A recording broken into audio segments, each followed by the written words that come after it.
अगर हमारा सोच बदल जाए तो दुनिया बदल जाए। सोच बदल जाए। दो व्यक्तियों को आधा आधा गिलास दूध मिला, शीशे के गिलास थे। एक गिलास को ऊपर से देखा, क्या होता है इतने, आधा खाली, क्या होता है, बड़ा तनाव में, क्या होता है इसमें। और दूसरा आदमी आधा गिलास दूध लेकर शीशे के गिलास को ऊपर उठा था। आधा, अरे बहुत है, बहुत है, अरे बहुत है, बहुत है, अरे क्या बात, कमाल हो गया, बहुत बढ़िया, बहुत बढ़िया। दोनों के पास ही आधा आधा है, पर एक गिलास को नीचे से देख रहा है, एक गिलास को ऊपर से देख रहा है।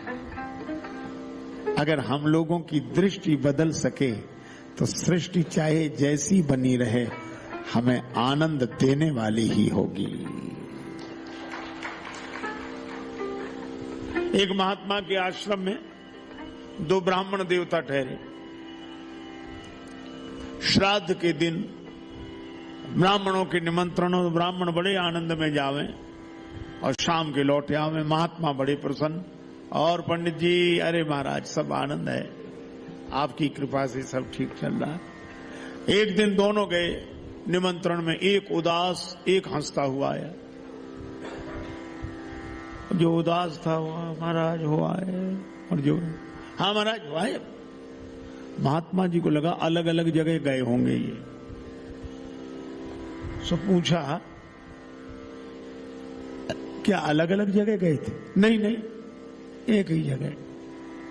अच्छा, तो उन्होंने स्वागत में अंतर किया होगा, तुम्हें नीचे बिठा दिया, उन्हें ऊपर? नहीं नहीं, एक ही जगह, एक ही तखत। तो खिलाने पिलाने में अंतर किया होगा, इनको हलवा खिलाया हो, तुम्हें कुछ और खिलाया? नहीं नहीं, जो इन्हें खिलाया वो यहाँ। महात्मा बोले अब हम समझ गए, विदाई में अंतर हुआ होगा। बोले नहीं, 5 रुपए इन्हें मिले, 5 हमें। महात्मा बोले जब एक जगह गए, एक जैसा स्वागत, एक जैसा भोजन, एक जैसी दक्षिणा, फिर ये बात समझ में नहीं आ रही कि एक उदास एक प्रसन्न।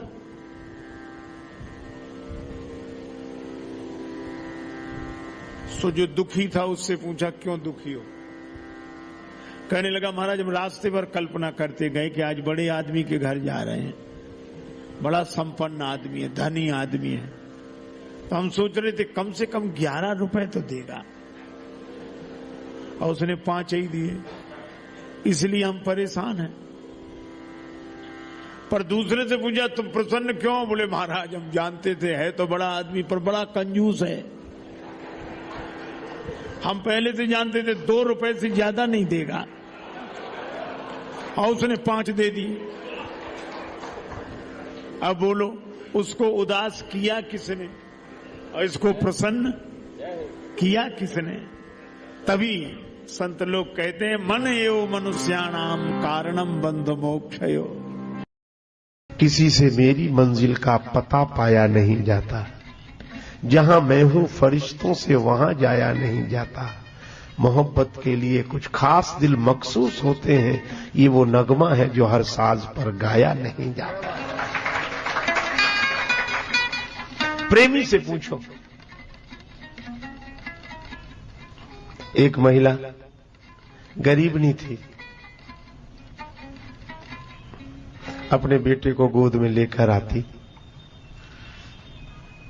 राजा ने कहा देवी तुम तो गांव भर में भिक्षा के लिए जाती हो, गरीब नहीं हो, हाँ तो तुम ढूंढ कर बताओ कि पूरे शहर में सबसे सुंदर बालक कौन है। दूसरे दिन आई, तीसरे दिन आई, राजा ने कहा कल भर। जब चौथे दिन आई, अपने बच्चे को गोद में ली। राजा ने पूछा सबसे सुंदर, वो बोली यही है। राजा ने कहा ये आंखों में कीचड़ ना और गंदा और गोद में ली। न शकल न सूरत, और राजा का बेटा तुम्हें अच्छा नहीं लगा। गांव भर में कितने सुंदर हैं, वे तुम्हें नहीं दिखाई पड़े, यही सबसे सुंदर है। राजा बोला ये बात हमें समझ में नहीं आई। वो देवी बोली कि समझ में आ ही नहीं सकती, अगर इसको सुंदर देखना हो तो मेरी आंखों से देखो तो पता लगेगा कि ये सुंदर है। इसलिए भक्त की आंख ही ऐसी होती, वहां समझ काम नहीं करती, इसलिए समझ वाले यहीं रह जाते हैं।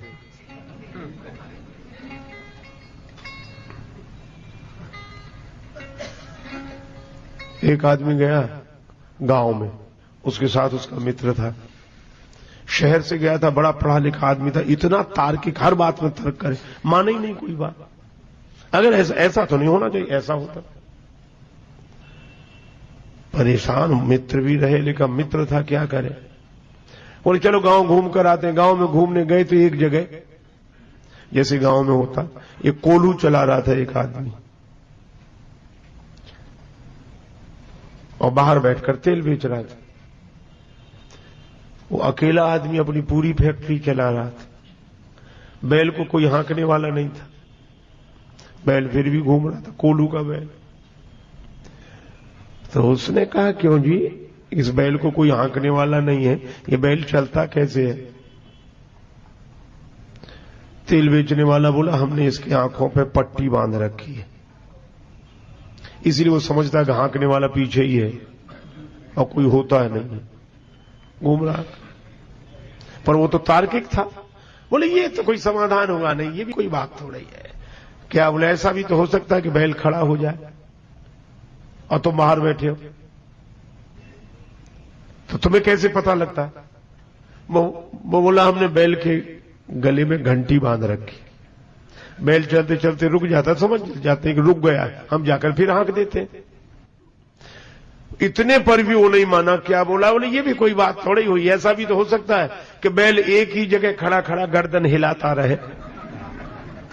तो तेल बेचने वाला बोला माफ करें बाबूजी, वो बैल है आपकी तरह तार्किक नहीं है जो एक ही जगह खड़ा खड़ा गर्दन हिलाता रहे।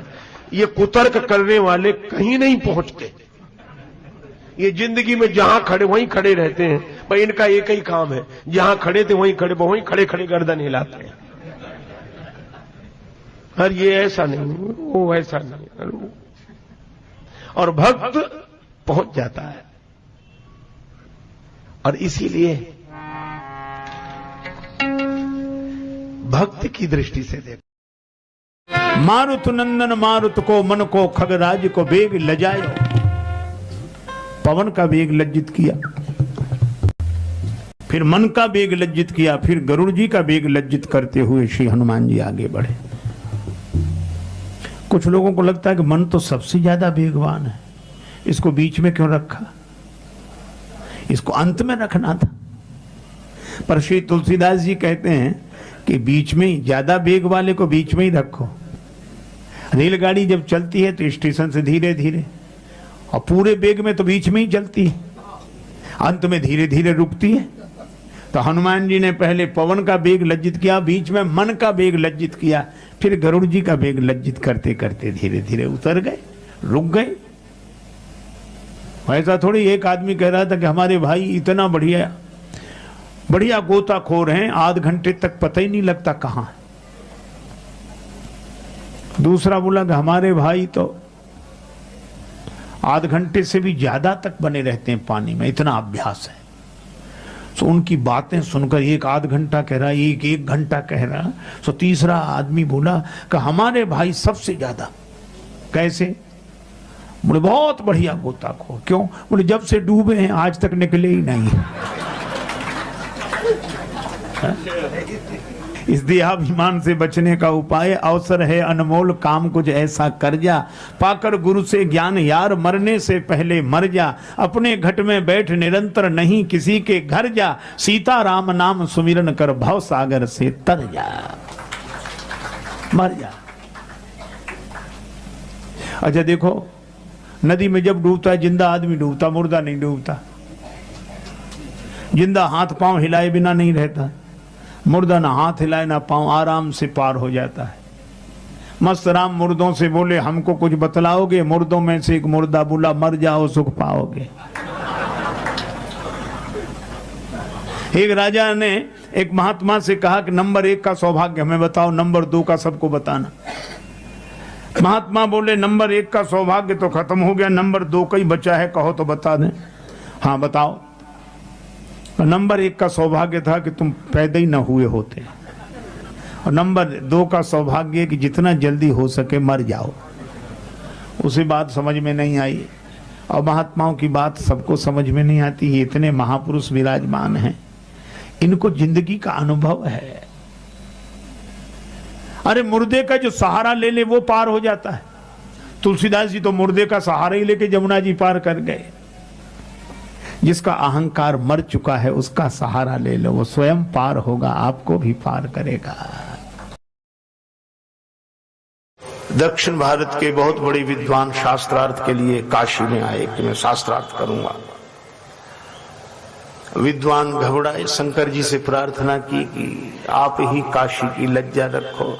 शंकर जी ने प्रेरणा दी कि इनसे कबीरदास से शास्त्रार्थ करा दो। और विद्वान बोले कबीरदास से? बोले हम जो कह रहे हैं सो कराओ। कबीरदास जी से कहा शंकर भगवान की आज्ञा है। अच्छा चलो। पंडित पद्मलोचन जी नाम था, उन्होंने कहा इनसे शास्त्रार्थ करें। कबीरदास जी बोले मसी कागज छुयो नहीं, कलम गही नहीं हाथ। कलम कागज कभी छुआ नहीं तो तुम तो पढ़े ही नहीं हो। तो कबीरदास जी ने उनसे कहा कि पंडित जी आप तो पढ़े होंगे। हाँ हम पढ़े हैं। तो हमें एक उत्तर दे दें, पढ़कर समझे हो कि समझकर पढ़े हो? पढ़कर समझे हो कि समझकर पढ़े हो? अब वो हैरान। अगर वो ये कहे कि पढ़कर समझे हैं तो फिर किताब समझी होगी। किताब समझी होगी, उसको नहीं समझा होगा। और अगर समझकर पढ़े हो, अगर वो कहे समझकर, तो जब समझ ही लिया था तो पढ़ने की जरूरत क्या थी? शास्त्रार्थ इसी पर हो गया। उसने कहा ठीक कहते हो, सच्ची पढ़ाई तो उनकी है जो भगवान के भजन में लगे हुए हैं। 90 वर्ष से ऊपर अवस्था, वयोवृद्ध, अत्यंत वयोवृद्ध, एक ब्राह्मण देवता डुंकृज करण का अभ्यास कर रहे थे। व्याकरण में एक करण होता डुंकृज करण। आद्य शंकराचार्य जी ने उनको देखा, कहा क्या कर रहे हो? का व्याकरण के सूत्र का अभ्यास कर रहे हैं, पढ़ाई कर रहे हैं। शंकराचार्य जी ने कहा प्राप्ते सन्निहते मरणे नहीं नहीं रक्षति डुंकृज करणे। भज गोविंदम गोविंदम भज मूढ़ मते। सबका सार यही है, भगवान का भजन, भगवान का स्मरण। भयंकर सर्दी, रात में अकड़ रहे थे, कांप रहे थे, भूखे थे। अब वर्षा हो गई थी तो कहां जाए, जंगल में अटके थे। तब तक वो बगल वाले मित्र ने अंधेरे में कुछ खाना शुरू किया, तो दांत से वो चबाए तो कट कट की आवाज हो। तो इस मित्र ने कहा कि क्या खा रहे हो? वो बोला चने खा रहे हैं। बोले अजीब मित्रों, हमको नहीं दिया, हमें भी तो दो, हम भी तुम्हारे साथ भूखे हैं। तुम अकेले ही खा रहे हो, हमको भी तो खिलाओ। तो वो बोला चने हैं कहां? बोले फिर खा क्या रहे हो? बोले हम तो कल्पना के चने खा रहे हैं। कल्पना के चने खा रहे। तो वो मित्र हंसकर बोला कि जब कल्पना के ही खाने थे तो चने काहे खा रहे हो? लड्डू क्यों नहीं खाते? जब कल्पना से ही, तो कल्पना के चने खाते तो लड्डू काहे नहीं खाते? उसमें क्या बिगड़ता? तो यही महात्माओं ने हम लोगों से कहा है कि मन को अगर कल्पना के चने ही खाने हैं, संसार की तरफ ही जाना है, तो भगवान की ही कल्पना के लड्डू खाए तो कल्याण हो जाए। गांव में एक पिता आधी धोती पहने, आधी कंधे पे डाले, नंगे पांव शंकर जी को जल चढ़ाने आया। लोटा भर के जल चढ़ाया। पास में एक महात्मा ठहरे थे, उनके पास गया। रोने लगा। क्या बात है? महाराज, बेटी को देखने वाले आ रहे हैं, आप आशीर्वाद दो, सफलता मिल जाए। सवेरे से बेचारी ने कुछ नहीं खाया, पूरे परिवार ने कुछ नहीं खाया, महात्मा से आशीर्वाद लेकर लौटा। और जिस बेटी को देखने आ रहे वो बेचारी सवेरे से सजी संवरी बैठी है, बिल्कुल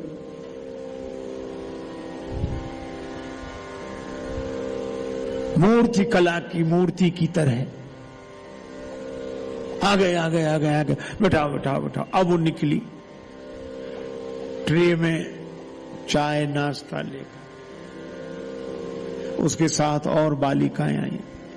अब आने वाले पसंद करने के लिए ऐसे देखते हैं, लंबाई चौड़ाई ऊंचाई कद काठी। फिर हुई प्रश्नों की बौछार शुरू। होने वाली सास ने कहा, तुम्हें भोजन बनाना आता है? हाँ माता जी, हाँ आता है। ननद ने पूछा, स्वेटर बुनना आता है? हाँ। अब जो पूछे सो वो हाँ हाँ हाँ हाँ हाँ हाँ हाँ।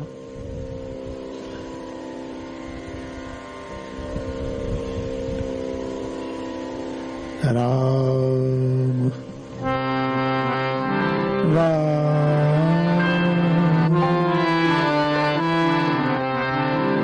राम।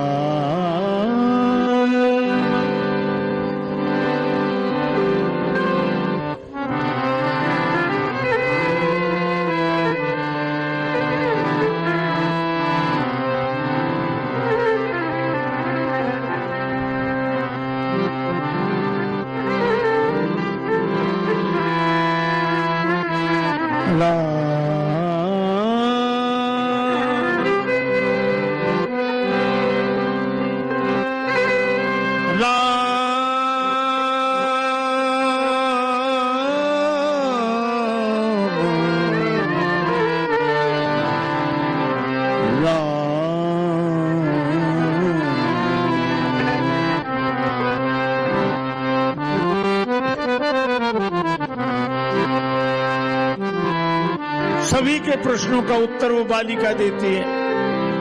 हाँ हाँ। सास ने पूछा, होने वाले ससुर ने पूछा, ननद ने पूछा, और लोग जो साथ में आए थे सब ने प्रश्न पर प्रश्न, प्रश्न पर प्रश्न। अंत में उसके होने वाले पति ने कहा, हम भी पूछ लें? हाँ पूछो। अब सारे प्रश्न पूछे जा चुके थे, बचा तो कुछ था नहीं। बोला, तुमको गाना आता है? बोले हाँ। नाचना आता है? आता। ठीक है, अब हम लोग जा रहे हैं, बाद में विचार करेंगे, फिर जो होगा तो उत्तर आ जाएगा। चलें फिर चलें। खा पी के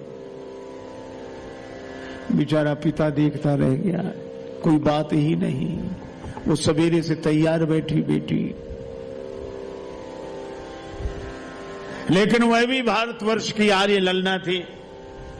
और उसने अपने होने वाले पति से कहा कि रुको, तुम लोगों ने 27-28 सवाल हमसे पूछे, हमने सबका उत्तर दिया। अब एक सवाल मैं भी पूछना चाहती हूं। किससे? वो उसी से बोली कि तुमसे ही, तुम्हारे साथ मुझे जिंदगी बितानी है। अब वो मुझसे क्या नहीं पूछ रही हूं। तुमने पूछा नाचना आता? हमने कहा आता है। गाना आता? हमने कहा आता है। अब मैं तुमसे पूछती हूं, तुम्हें तबला बजाना आता है? सच बोला, नहीं नहीं नहीं आता, नहीं आता है। तो बोली, जब मैं नाचूंगी तो तबला तेरा बाप बजाएगा। तुम क्या कैंसिल करोगे? हम नहीं तुम्हें कैंसिल कर दिया, चलो जाओ।